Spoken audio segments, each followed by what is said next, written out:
welcome back. I have a fun project.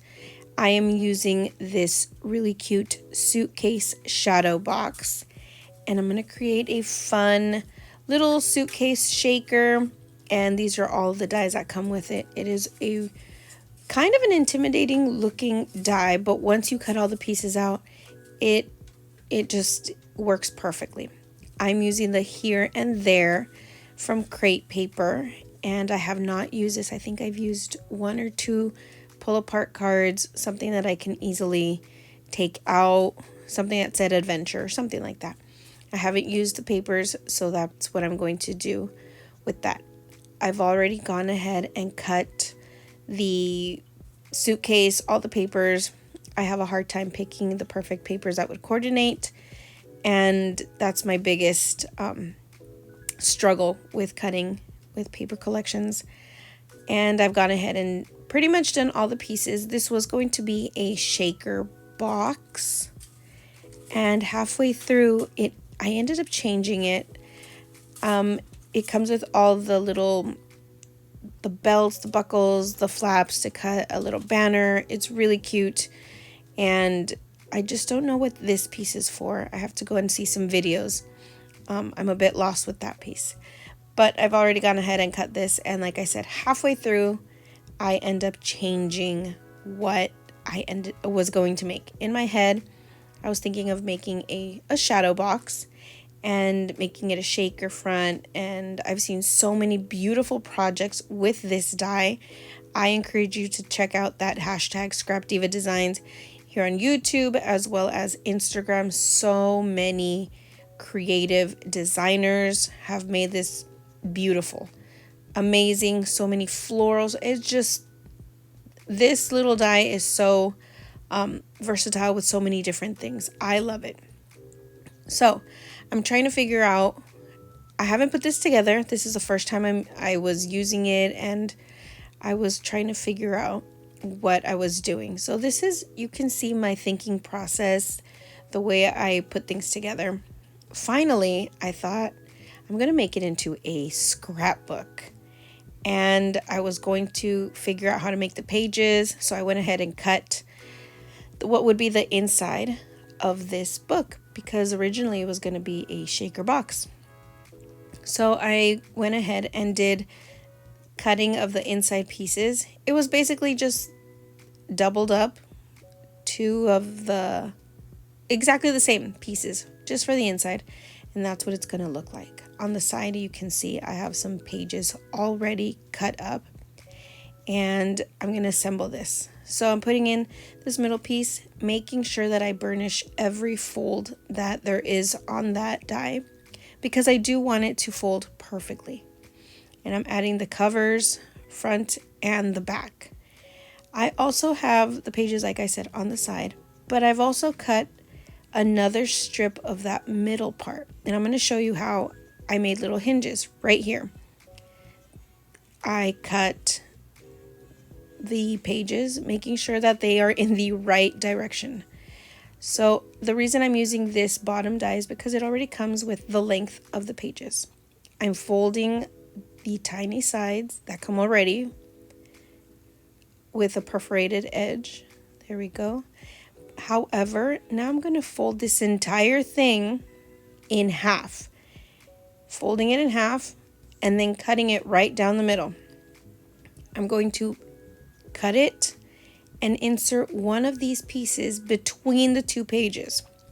This was the easiest way for me. I know that there is a video that shows you how to make a simple hinge, and it's a beautiful. I will link that video in the description.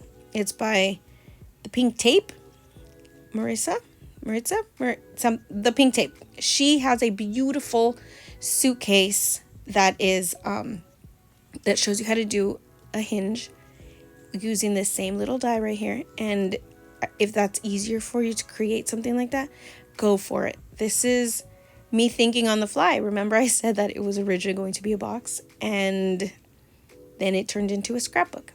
So now that little piece is in the middle, I'm going to sandwich it between the two pages, And it has a pattern.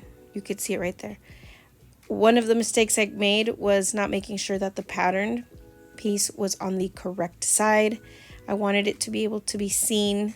There you go, that little piece right there. You can also do it with this simple piece of paper. I want to show you real quick. You cut it by the length right here. I'm just going to cut that so it's the same length. Of course, you want to do it super nice and measure it if you want.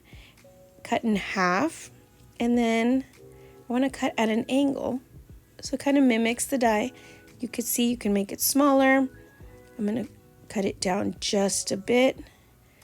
Again, making sure that that's an easier way to make it. You don't need to use a die, but it is convenient. So that was a little example of how you can make that. Now that all the pages have this little hinge, I'm going to add double-sided tape down, and then I'm going to go back and add all of these pages.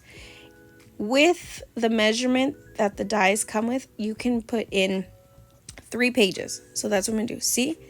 And it's like a little hinge right there, taking off the tape, and I'm placing it the closest to the cover.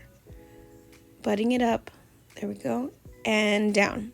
I love that I could see the pattern paper.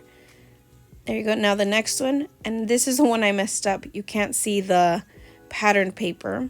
And then I ended up putting the tape on the wrong side. It was a whole thing. Like I said, I like making things difficult for me. But I do add these pieces in so that you can see that not all crafting goes as planned. I wish I was able to see the pattern paper on that black and white paper. So that is pretty much how I create my book. There you go. All of the pages are in. They're all glued in nice and snug. And there we go. Now I did go ahead and cut out the luggage in some foam, some fun foam, and I doubled it up. And I'm going to glue this right on the front of the luggage. My pages are already done. I'm giving them a minute to kind of just be together. And then this one is going to set aside for a bit while I made my mix. Here it is, using the colors. I pulled out a couple of things that I do have from the collection. Excuse me. The buttons. I added in some wood veneer stars. And then once the foam is dried, I'm going to go ahead and put some double-sided tape. And I don't know why I didn't add the handle foam. I should have just left it. I don't know what I was thinking. Then adding the little accessories while that dries, the foam dries with the acetate. Adding in the little buckles, the little outline of the belt loop or the buckle loops.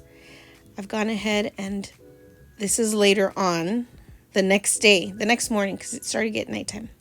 All these are done. All of the pages are snug together. Now I'm just going to use the die and the die pieces that I cut out already. I am making them the color of the front of the luggage so that there's contrast, because the front of the luggage is actually a peach color. And I want the map and the peach color to contrast. I am making these hinges to go over, but I want to fill in my scrapbook, and I'll put in those little hinges later once I know how thick my scrapbook is. Adding the detail to the handle of the luggage. That is some of the pieces that come in the die set, which is perfect. It looks really great. Just matched the colors. And I don't want to forget the bottom piece of this luggage. I doubled up on glue because I just feel that liquid glue, once it dries, it hardens everything. So that is pretty much my assemble piece. This is a 2-part video. I will decorate it in the next video so that you can see how I decorated the inside with photos and lots of fun things. This was just the assembly part. Thank you for stopping by. Don't forget to check out the link in the description so you can get a discount code, as well as that video of a different hinge process for making a mini album. And actually the other video shows how to make this fun scrapbook mini album in a long version. instead of side-to-side pages. Thanks for stopping by. Until next time. Bye!